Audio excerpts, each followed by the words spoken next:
Welcome to Power On Weekly and our special spooky episode. Spooky.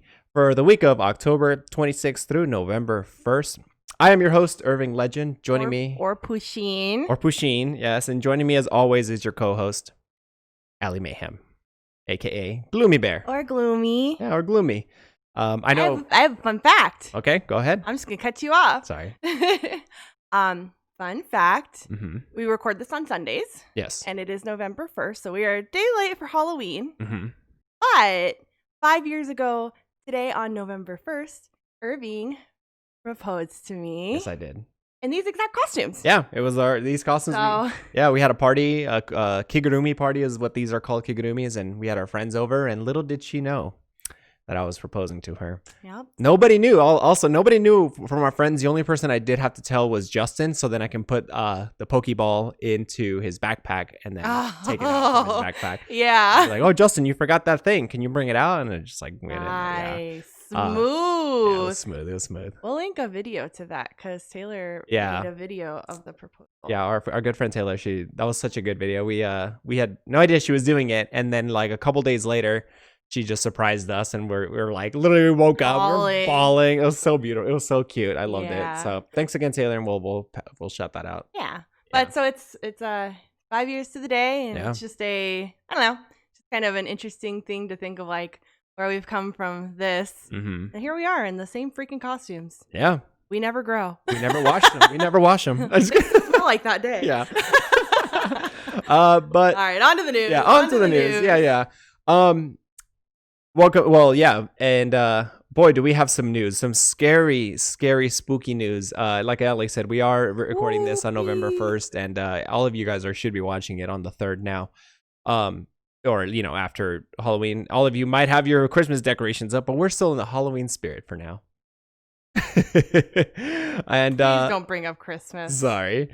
And I mean, this week started off with some scary news, Aly. Cyberpunk 2077 has been delayed once again. We were tricked and not treated. Yeah, lots of tricks, no treats. Delayed for the 3rd time.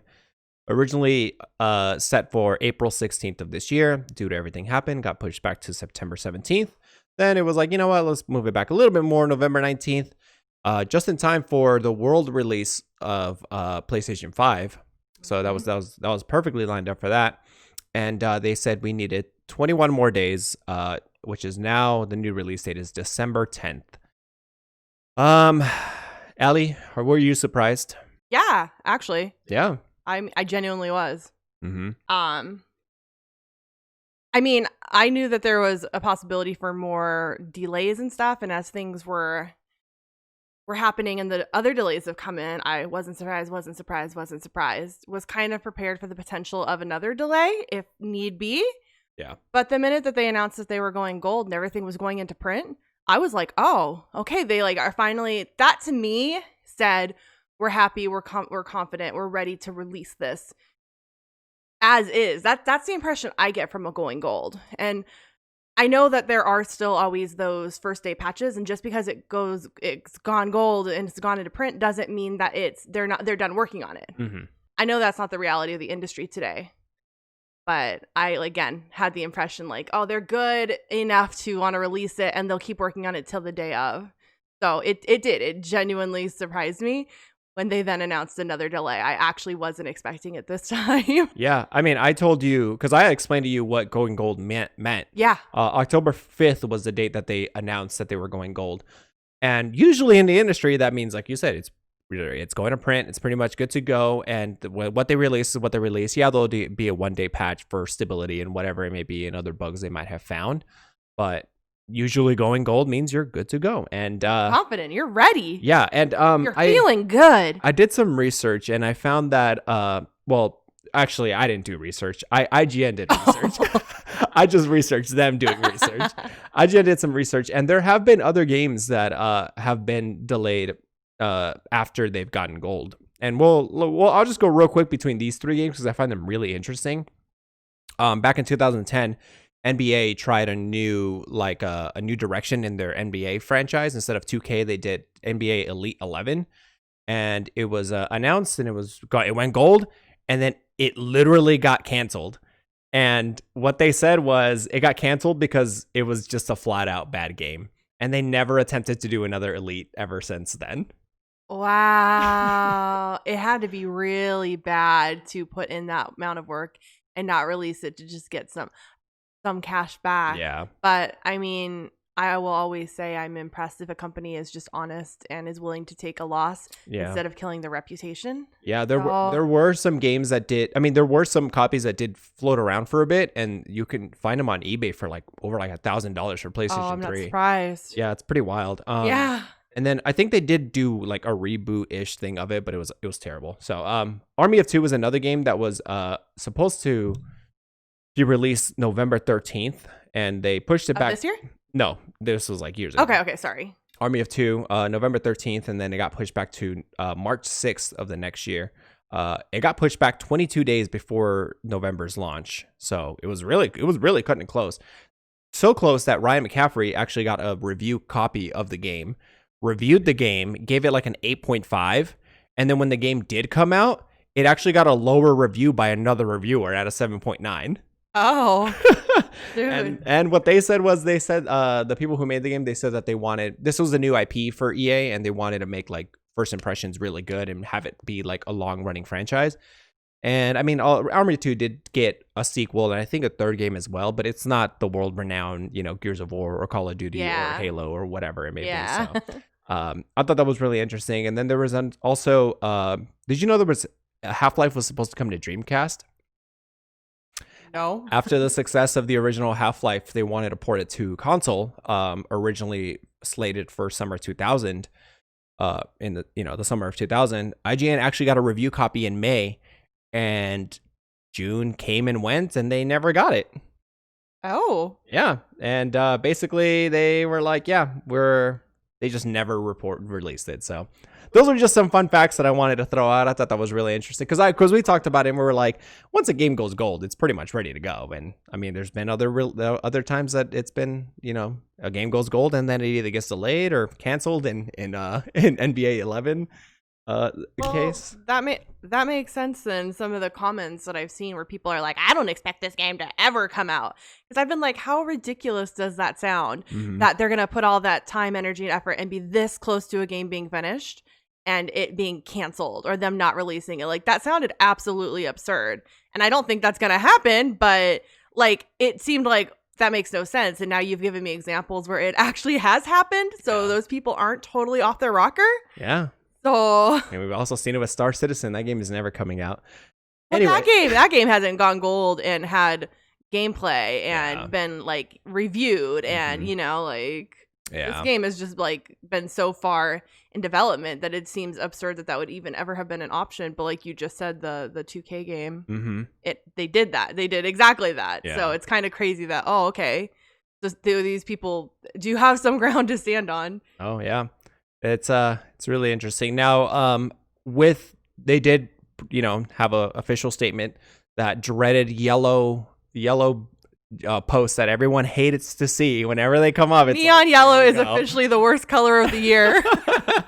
And in their post, they did say that it was, of course, due to working home conditions and all that stuff. But not only that, but they were creating 9 versions of this game, and that's the main reason why that they had to push it back. And we've heard reports that the game runs really well on PC. It runs good on the next gen consoles. What's actually holding it back is the current gen consoles, which that actually blows my mind. That doesn't make sense. It shouldn't make sense because they originally were only supposed to release this on the current gen console. So my theory is they took on more than they could accomplish, right? Or they bit off more than they could chew. And part of it might have been from Microsoft to being like, hey, here's some money and put smart delivery on it and stuff like that. And then that pressured PlayStation to do the same thing. PlayStation also putting out like a statement back in June that we've talked about where basically any new PlayStation 4 games needed to be compatible with PlayStation 5. So I think it was like that was their original plan to just put it in current consoles and PC.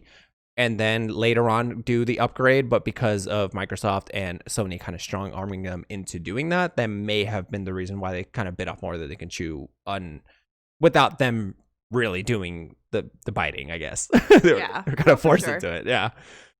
We also learned later on in the week that during an investor call discussing the release date being moved, they mentioned that the main reason why is because, and this is supposedly the actual reason why I got pushed back, was because they don't want to get a bad Metacritic review. Now, publishers and developers really look at reviews heavily, and this is actually something that is very truthful if you kind of pay attention to games when they release.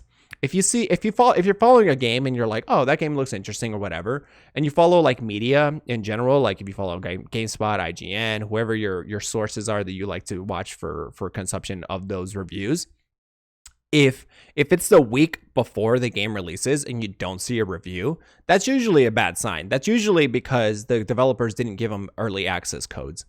I probably should have done some research on this for sure, like to kind of show like reasons, like a video game that didn't have an early access and then it was awful. But more likely than none, like 90% of the time that happens where you don't see a early review copy of it, and they like these publishers get early reviews, it's probably because they don't have a lot of faith in their game, and they're not really looking like they don't really like have faith in their game. So with that being said, they right now publishers should have gotten those review copies if Cyberpunk was supposed to stay for this launch of the 19th by now, then this week or next week, and then you would be seeing the reviews, and the reviews would say it runs well on PC, it runs okay on consoles, on what's called consoles, but like there's a really bad game-breaking bug on current gen, and if that gets a bad score, that dinks it down overall, and now you've got an 89 for a Cyberpunk. That's not good. That's not good for investors. Unbelievable. Because they flat out said that they really push for 90 to 95 scores. So like, well, and that makes sense because the thing is, you can't take back that first impression. Yes. You can't redo a review. Mm-hmm. Like, there's very few instances that these reviewers will ever go back and review a game again. Mm-hmm. There's no reason to usually. Yeah, I mean, we've seen it before with like Siege, when they do like a couple years later they did with Overwatch. Siege with Overwatch, which those are like long running games that have consistent updates, not like story driven games. Yeah, that what they're gonna fix are like bugs and patch and like how the game runs. So yeah, I mean, it makes sense that it's like, yeah, you guys might fix those over time. Mm-hmm. But today at launch, and when we're doing this review, this is what we got, and that's kind of the impression that we're giving out for anyone. Yeah, it makes sense. That's what I was gonna say. Like, yeah, no, for sure. Now, we've also been hearing a lot of reports of crunch, and does this mean more crunch? Jason Schreier has reported that the team basically found out about the delay the same time we did. And this is pretty evident because literally a day before, somebody tweeted at CD Projekt Red, their Twitter, and they asked, look, I'm going to ask for time off. No more delays, right? No take backsies. And they said, no more delays. And literally the next morning, they delayed it. Yikes. Big yikes. Big yikes indeed. Jason Schreier basically said that everybody on the team got emailed as soon as the Twitter post went out. He also said that he heard from an ex-dev who recently saw one of their friends who currently works at CD Projekt Red, and they looked ill. And there's also been more reports of team members clocking in over 100-hour work week. And crunch was actually something that they talked about in the report as well, the investors call. And they pretty much admitted to it, obviously, but they were like, it's there, but it's not that bad. So either way, this crunch isn't, I have like there's no, like, nobody wins in this, obviously, in this situation. I just feel bad for the developers. And like, I don't want this to come off like, oh, but at least they're getting paid. But like, they are getting paid. They're getting paid their overtime, and they're also getting I think they're getting like a certain percentage of game sales as a bonus, and it's all there and it's all coming. And they'll get what they for the hard work that they put into. But at the same time, I mean, crunch of video games, unfortunately, it's there. It's always been there, regardless of the work environment. and it just kind of sucks that it comes with this industry. Is it good? No, not at all. Can we do anything about it? Us personally, no. But I don't know. But I also think that it's also really crappy of gamers to be like sending death threats to like the devs and stuff like that. So screw you guys if you're doing that. You're awful. There's more important things to worry about. Oh, the crunch debate. Yeah. The crunch debate. So I feel like crunch is hard to understand when you don't work a job like that. And not to be like, we totally understand, but like, even like in our industry and stuff, it's as photographers and in the wedding industry. And I mean, this even like goes into like movie production. This goes into any sort of production job. Crunch is just a part of the system. And there's really no way around it unless you change deadlines. And the thing is, like people have said it before, these game developers don't join these game companies for the money. The money is awful from what I hear. You do it because of a love and a passion for something. And I think I'm surprised people aren't a little more understanding to this sort of thing with the whole work from home thing. Just because like when your work is there, it's really hard to walk away from it. And in these sort of creative production jobs, like for me and Irving, just a little backstory is that we used to work for a wedding chapel. We would have, we're talking like 50, we'd have days where we'd have 50 or 60 weddings, and we would have appointments for those couples over the next 3 to 4 days. Those were our deadlines. And even then they wanted everything photographed and edited the same day. And so that would mean there would be days where we would go to work and not know when we were finished. It wasn't like we could just be like, oh yeah, hey, I'll meet you at the bar at 7 because my last wedding's at 6. Like, I remember doing a day, 16-hour day, because those weddings had to be finished.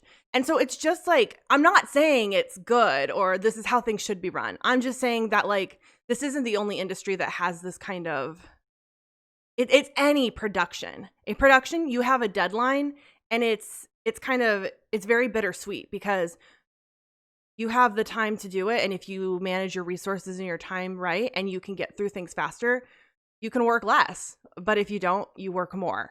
And it's just the reality of it. The only way to fix that is to have realistic deadlines.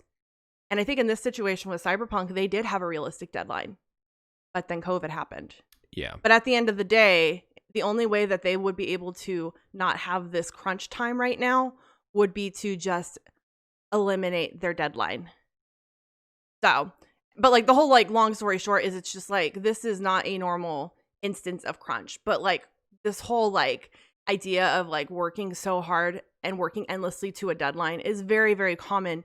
And people who work 9 to 5 jobs don't really understand it. And it sounds way worse than it is. And sometimes it can, I mean, obviously sometimes it can be really bad, but I think these like kind of ideas of crunch, it's not as you in the industry know that this is just what it comes down to.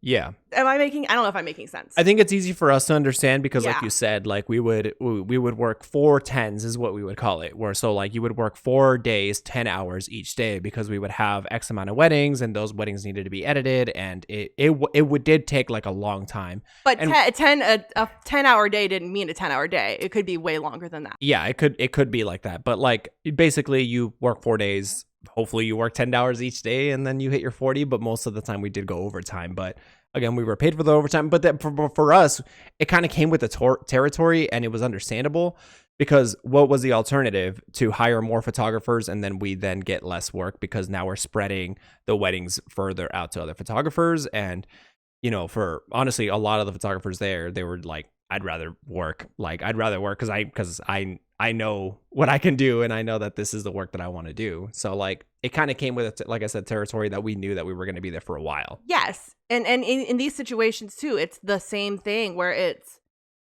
if these teams wanted to, they could hire on other people, but then they're losing work. And then there's a potential of people being laid off once the job is done. And that was always a big issue where we worked as well, was our busy time was only a few months. So we all knew we were going to work our asses off in the summer. Yeah. And we worked really, really hard. But then we had some, like, our winters were slower. And that's kind of was our relaxed time and our not shoot as much time. And so instead of us hiring additional people, we all knew we were going to work really, really hard for those 3 to 4 months and then have kind of an easier few months after that. And it's the same kind of deal here.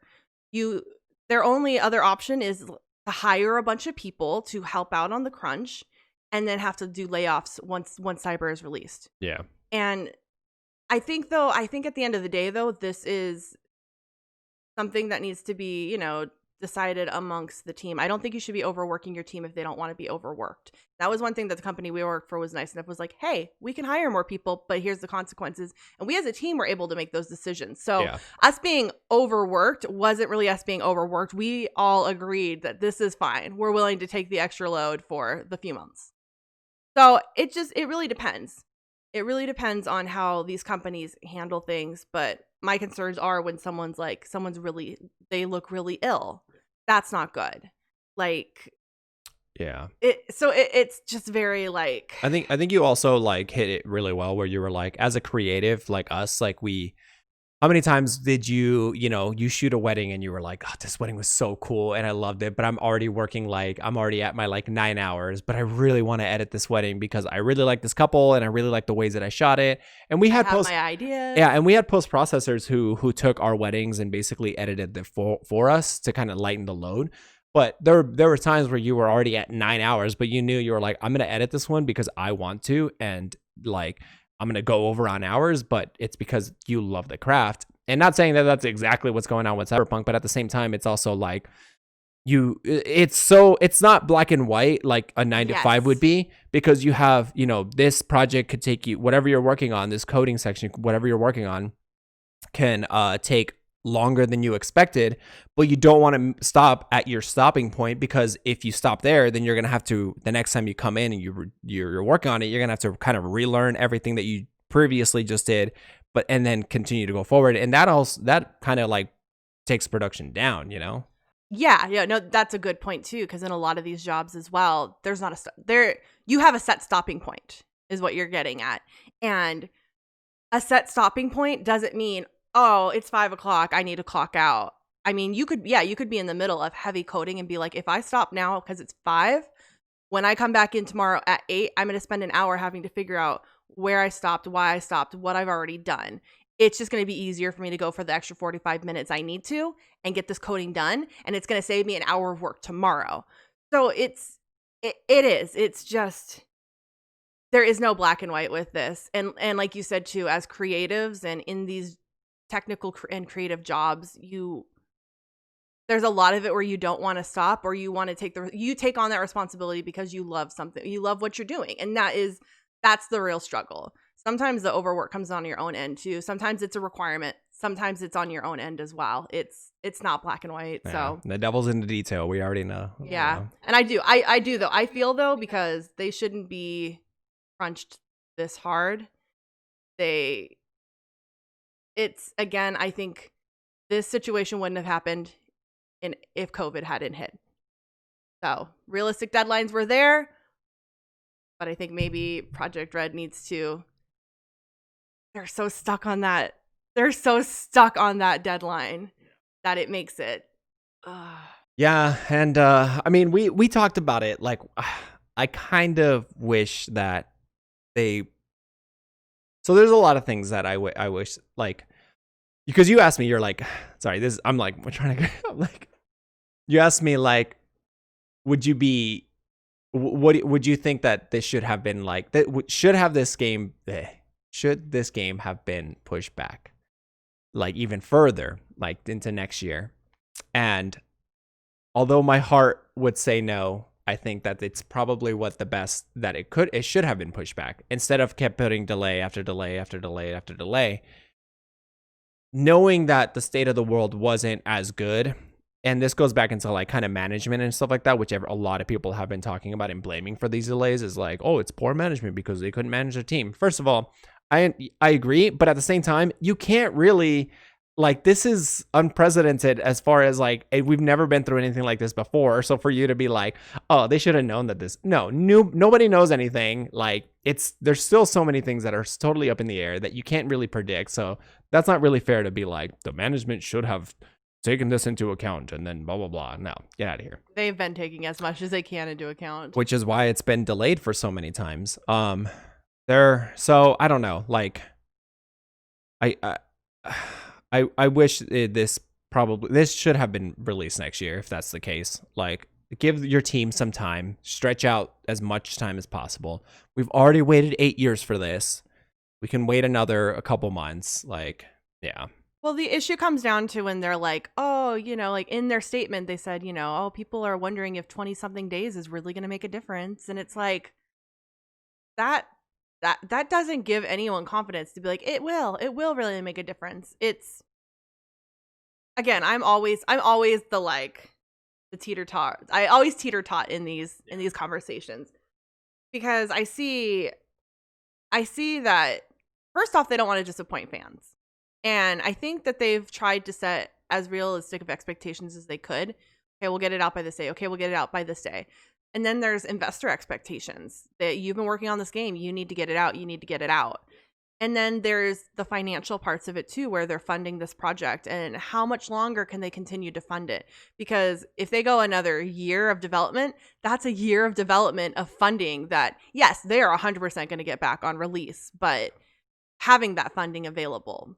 So there's so many things on the business side where I see why they keep giving dates, where they keep being like, and then, right, okay, if we're going to have to delay it, at least we're going to release it right at next gen, right at Christmas. The idea there makes so much sense as to why they keep like, okay, here's a new date. But at the same time, it just seems like if you think 23 days is going to make a difference, will it really? Isn't like it. It's hard to figure out where the issues lie. Is it in how the game is running? Is it just because you want a good score? Is it sounds almost like they really needed to put a delay to 2021.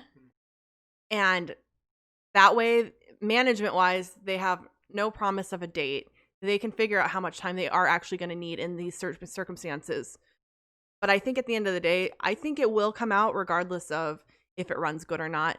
And not because the team wants to release it. I think the only reason they've got this extra delay is the team wants to make whatever fixes because of it, but because of investors. They are a company with investors in them. I don't think there will be another delay. Yeah, this was definitely upper management doing this decision because of they didn't know until the team didn't know until we knew, basically. And like with that being, I think that's different if like the team already knew and they're like, yeah, like we're sorry guys, but like we're gonna push it back because we want to make it as good as possible, and they do want to make it as good as possible, and that's why you shouldn't be sending death threats. But that because of the way it rolled out, it makes me think that it's management that wants to make whatever. And I don't know, my heart goes out to everybody on the team. Everybody's been waiting for this game for such a long. There's so much expectation that people have on this game that I can't even imagine how to live up to that. Yeah, stressful and crazy that is. Like that's probably why Star Citizen isn't coming out either, because they've made this astronomical expectation of how great this game should be, and they don't want to disappoint anybody. And that's exactly the reason why Half-Life 3 hasn't happened, is because that's exactly why, because there's a huge expectation. Now, it isn't all bad news. Well, there is a little bit of bad news later on in a bit, but when I heard of this, I was really sad, but then I was also relieved because there's a ton of games coming out this November. Surprisingly. Yeah. And I think these games will actually benefit a lot now that Cyberpunk has moved into December.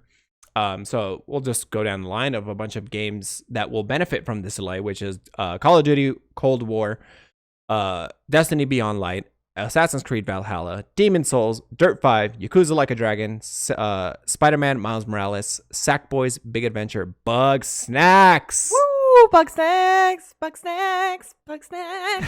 Godfall, and plenty more.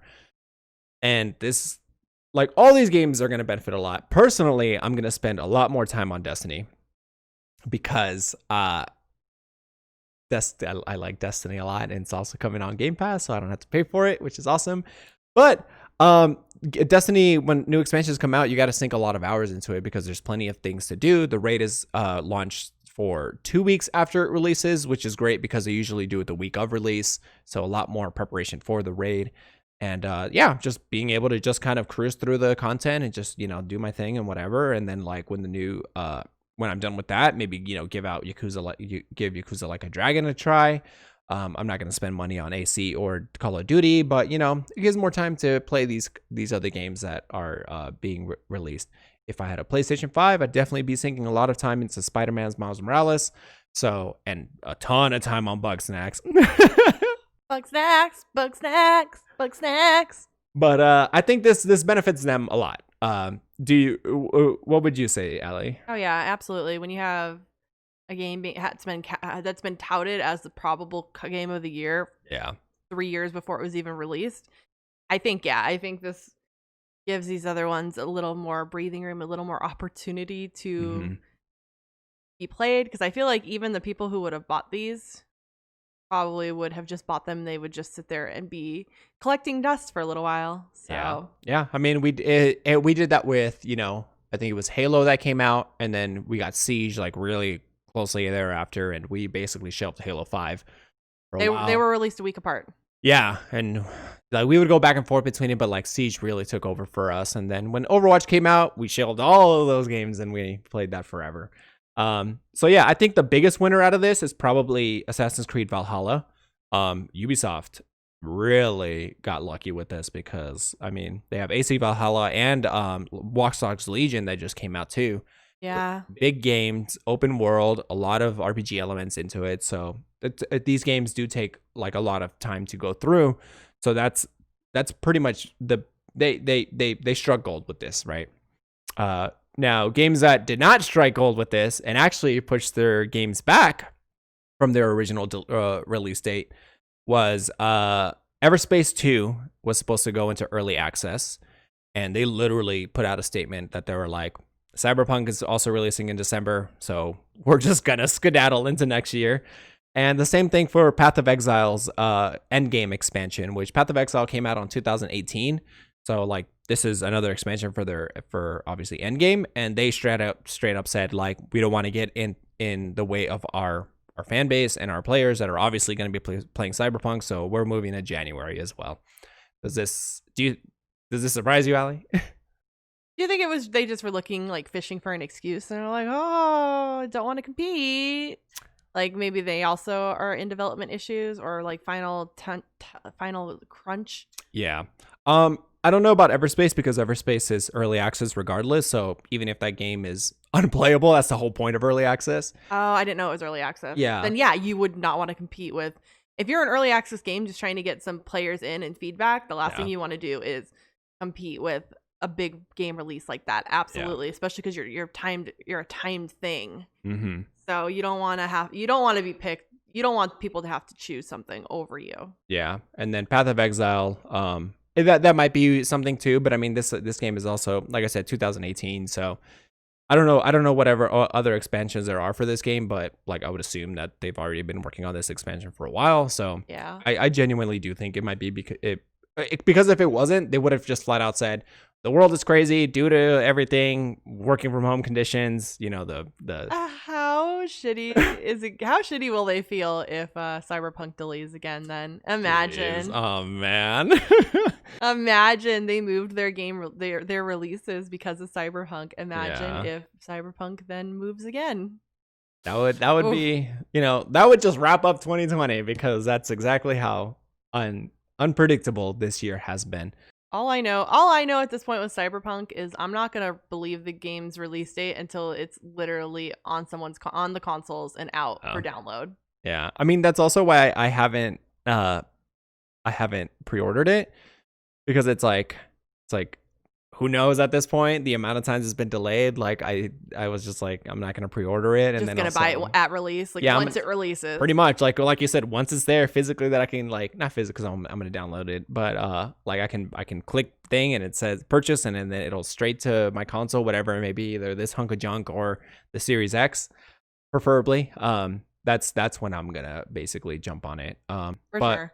yeah, I want to know what you guys all think about this. Are you sad? Obviously you are. But I want to know what game you are going to spend more now that this has been delayed.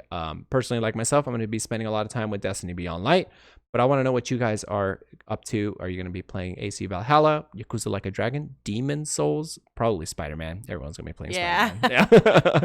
Let me know in the comments below. And yeah.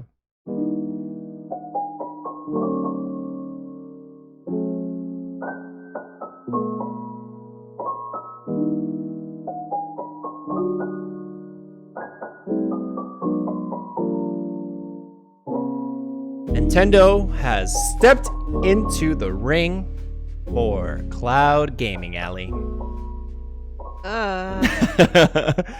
Earlier this week, Nintendo had a mini direct where they had third-party games being showcased, and one of those third-party games was Control.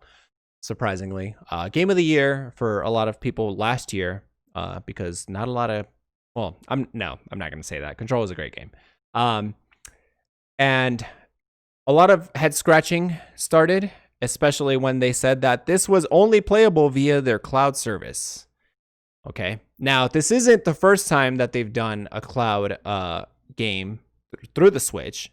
They actually did it with Assassin's Creed Odyssey and Resident Evil 7, but only in Japan earlier this year.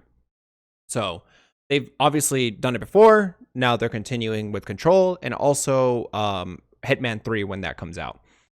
To even purchase this game, Aly, you need to do a 5-minute trial version to test your internet connection. And any major drops in the game streaming will just close the game in general. Also, data miners did find that Resident Evil 3 Remake is also coming to Switch via cloud game. So with that being said, what are your thoughts, Aly? Hate it. You hate it. Hate it. Why? Okay. Well, I don't have a lot nice to say about anything that's not Nintendo specific at this point. You're not a big Nintendo fan, basically. I'm a fan of Nintendo for their franchises and their properties and their games that are optimized for their console. Yeah. I mean, this is coming right off of the heels of me playing the Overwatch free trial. They had a week free trial. Yeah. To try to get people to play Overwatch on the Switch. I played one match, and I can honestly say it was the worst gaming experience of my life. It did not feel good. It was laggy, slow, funky, felt terrible. Like, it was just genuinely the most, like, awful feeling thing I've ever done let's say in modern. Yeah, I was like, yeah. And that was not a cloud game. That was directly on the console.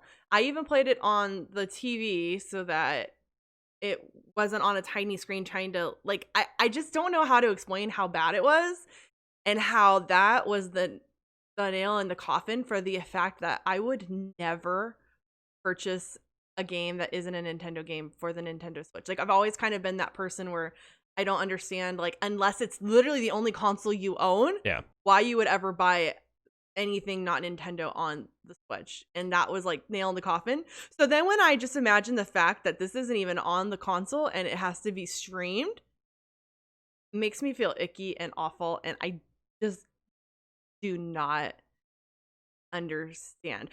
I will give it one positive, and that is the fact they do have that 5-minute trial to make sure that you can actually stream it before you purchase it. I do appreciate that they're going out of their way to not have a bunch of refunds and not have a bunch of angry people who paid money for something and cannot play it. Mm-hmm. But that's also concerning. Yes. So. Yeah. I do have a way to explain the Overwatch, what you experience, and that's 30 frames a second, 720p. So that's exactly why it's so bad. It was still awful though. The point being, like, I didn't think that like the Switch limitations would something right, and that's something so Yeah. minor Yeah. would make a game feel so bad. So I'm imagining the limitations on a streamed game Yeah. onto a Switch just would be even just it would not feel good, and I I don't think it would.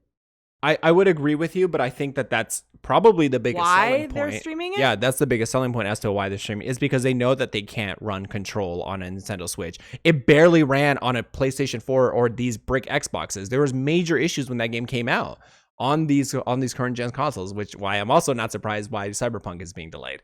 And that's mainly why the only way to play this is through cloud gaming. Like I've mentioned it before, I played the xCloud, I've played this, and it runs well. There is a small lag on it, and you do get some frame hiccups and stuff like that. But at least like with things like Stadia or whatever, Luna, you'll be able to play at 4K 60 frames and stuff like that. So at least it's kind of consistent as long as your internet can handle it. I do agree that the internet, the trial thing is a good idea, but it's also probably just to save their butts because we all know how notorious Nintendo is about refunds. So that's the last thing they want to do. If we look at games like The Witcher and Skyrim, those are awful ports onto the Switch, and there's just no reason why you would want to play those on the Switch if you have other consoles, like you said, unless the Switch is the only console you have.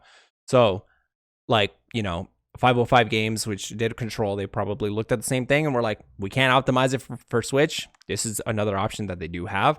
They'd rather just have it there just as an option, but they're probably not banking on a ton of Switch users buying this.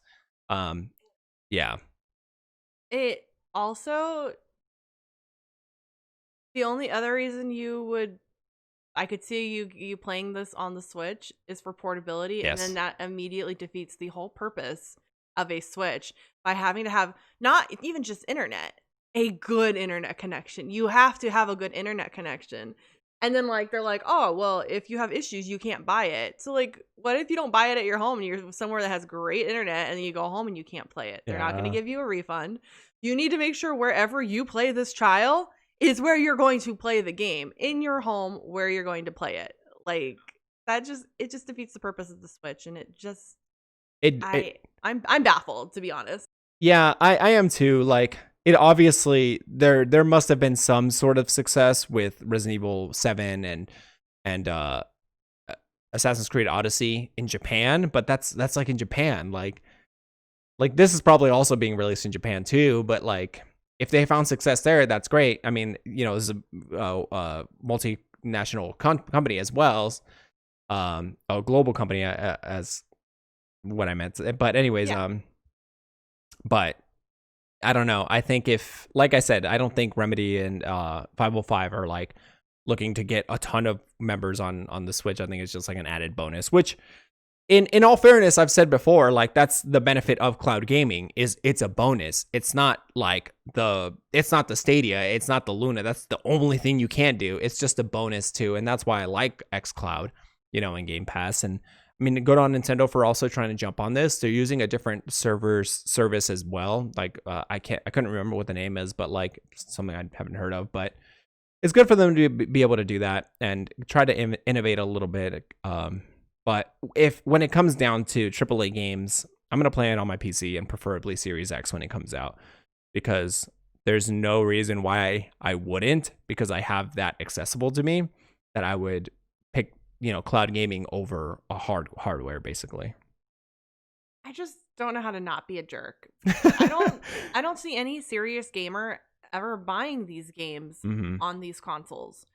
And it's not to say, and I'm not saying that that the Switch is a bad console, but demographically, their market is kids and families, and I think for the longest time, Nintendo kind of got a lot of flack for not having third-party games on here, and I think this is proving why they don't and why they didn't. And I think that they were making their own correct decision by doing that, because like any serious gamer is not going to play it through a cloud on hardware that isn't that good, when chances are they also have something else. Mhm. Again, this is great for someone who maybe only has a Switch and that's the only way that they could potentially play this. But I just think the market of people who would even want to play Control Mhm. is a little bit more of a serious gamer who that margin is real small that would only have that one. It's nice it opens it up to other people, but I don't know. I just think it's a little strange. Yeah. That's just my opinion. But I don't know how to not be a jerk, but That's okay. it's It is very strange. I want to know what you guys think. Would you play AAA games? Would you play the next Assassin's Creed or Destiny or like all the other games that are coming out this year? Like, would you play them on your Switch if you were able to stream them? I know some people are really big fans of their Switches and stuff like that, and I want to know, did any of you pick up Control on the Switch? am I way off? Yeah, Like I don't know. am I like just old lady Aly who doesn't like change? Yeah, maybe. But let me know in the comments below, and yeah, we'll discuss there. But that's all we have for this week's episode. We, like I said, the Cyberpunk news was the biggest news of the week for sure, and I had a lot of things that I wanted to talk about, that not only from the news in general, but like everything that we discussed. So I appreciate you guys hanging out with us. I hope you guys had a great Halloween and you stayed safe. Before we wrap, too, if there isn't a lot of big news next week, right? Consoles don't come out until the week after. Yes.